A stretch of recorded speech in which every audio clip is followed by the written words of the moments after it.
Hi, I'm here to share with you something that happened to me almost 44 years ago, around 1965. It's a near-death. It is called a near-death experience. At the time it happened, I had no idea what to think about it. I was in the hospital, and when they were taking me in for some relatively minor surgery, they gave me some drugs, and I was suddenly out of my body, traveling at a very high rate of speed, yet no speed at all. And my consciousness, I felt my whole self was moving to this place, and this place was very warm. White, the brightness was just intense, but the most profound thing was this feeling of being loved. It wrapped around me and loved me intensely. That's all I remembered for many years, until about 10 years ago. I'd read a lot of books but didn't connect with it. I began to connect with it through other people who had had similar experiences, to an organization that studies them called IONS. And I began to find that I resonated with these people, that they understood and I understood them, just meeting them. And in the last 10 years this has evolved, and I've come to find out that many things in my life now make more sense. What I really want to share deeply is this whole lifetime I've struggled with neglect and abandonment. I had both parents, a house, and what would be considered the average family situation, except that unfortunately, or for whatever reason, my parents never nurtured me. They never gave me the love and the nurturing that I needed. So for much of this lifetime, I have felt very alone and abandoned. However, once I discovered what had happened to me in this near-death experience, it began to unfold to me, oh, there's this wonderment that I had kept with me all of my life. This experience was very real. And it began to be revealed to me through what I would say this inner thought, that yes, you were there, and God loves you. And on the other side, beyond this physical world, is a vast realm of joy, love. It's beyond words, a place that is wonderful. And we all go there. I know this, I understand it, and I don't know how to describe, I know it. So as this unfolded for me, I began to look back at my whole life, even from childhood, when I was very young, and I discovered that something must have happened to me when I was very young, maybe when I was born. The feeling or the thought that I got was that I got here and I told God I didn't like this. It was not a good idea. I was not happy. I was afraid of the situation, whatever. And the thought that came to me was, you've made it this far, you have a mission and a purpose, and you need to stay here. So for many years, my life was kind of strange. I always felt as if I was outside of things, observing. It was very difficult to be a part of things. I always felt like my clothing, my whatever, I felt like an outsider. And still feel that way to some extent, I have to admit. But now I understand more that I've had a connection with what I term the greater wisdom of the universe, God, whatever you'd like to call it.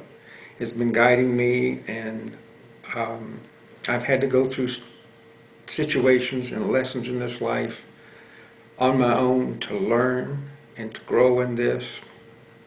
And I'm finding that one of the most important things to me now is to, of course, share this with the people that are interested, but also to help people understand the neglect issue and abandonment issue that often is not understood by the person as myself, because there was nothing that I could tangibly see that was missing. And in this, I want to be able to share in this that there is much more to life, of course, and that many people feel lost, but there's always a connection with the light, with God, with the greater wisdom of the universe is always there. Sometimes we can block it out, which I have done at times because I was lost. I didn't know what to do, and I was trying to fit into the world.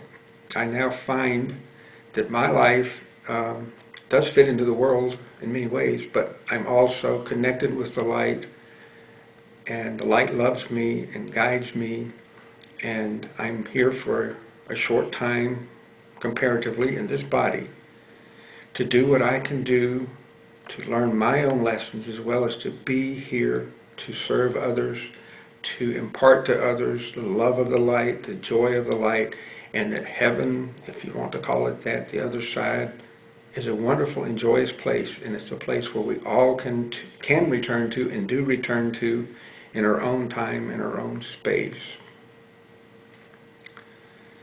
There's been many struggles. I'll go back in just a few things that happened to me when I was a teenager. One instance was a girlfriend I had, and I was very distraught over our separation and the breakup of our little our relationship. I cried, and it really upset me, and for years I felt very upset about this. Then when I contacted this lady 10 years ago or so, and we were just talking, and she asked me about, had I heard what happened to her son? I said, well, no. She said, well, he was killed. And immediately I felt tremendous sadness, but at the same time a strange relief. What it was, when I was a 17 or 18-year-old kid, I knew this. I had a flash of what was going to happen to her if she went with this other person. But I had no way of, there was no way I could relate it or tell her about it or explain it. And so I lived with that confusion for years. And the reason I mention this is there were many strange things I sort of knew in life, sometimes felt very separate in life. I spent a lot of time sitting in the classroom in elementary and high school, but I wasn't there. The body was there, but my consciousness was someplace else. And I didn't understand that, didn't really think much about it until later I was able to look back at it and see that that was just the way I was, and that many times because I was empathic, meaning I could feel other people's energy, sense things, I got very uncomfortable, and so I would just, my consciousness, my spirit, if you want to call it that, would leave and go, sometimes out the window, off, daydreaming, whatever you like to call it. So this went on for years, and it's been a rough road, but I recognize too that I've learned a lot of lessons, and I had to go through a lot of this. I returned from the enfoldment in the light with only the remembrance of going to a place that loved me and deeply, deeply loved me. And I didn't want to come back, but suddenly I was back, having to face life with just this remembrance. And this remembrance stuck with me for years. It was just there. It was very real. It was as if I could close my eyes and it was happening again. And only recently did I understand, and in a sense was revealed at an inner level, Spirit revealed to me that I wasn't supposed to know these things and had to walk through life and struggle to learn my lessons. So this I'm sharing with you just to let you know of my experience. Something I've also discovered is the ones of us that I've met and are very dear friends have had their experiences, and their experiences are unique and personal, subjective, if you'd like to call it that. Each person goes through what they need to go through for their lessons and their learning in life. And it's emphasized to me our individuality, but then when I think about the connection on the other side, there's a unity and a oneness that I can't find words to explain. And I recognize it in other people that have had this experience, and that's what brought me to the understanding, was feeling and understanding other people had been there too, and I just knew what they were, what had happened, what they were thinking, what they were feeling, and it's a very powerful and strong connection. So again, I just wanted to share this, and it's been a joyous understanding, and the other side is just beautiful and wonderful, and there really aren't words to describe this or the other side, and it's a wonderful, beautiful place, and it's a wonderful life here. Sometimes the road's rough, but we're here to learn our lessons. Thank you. Bless you.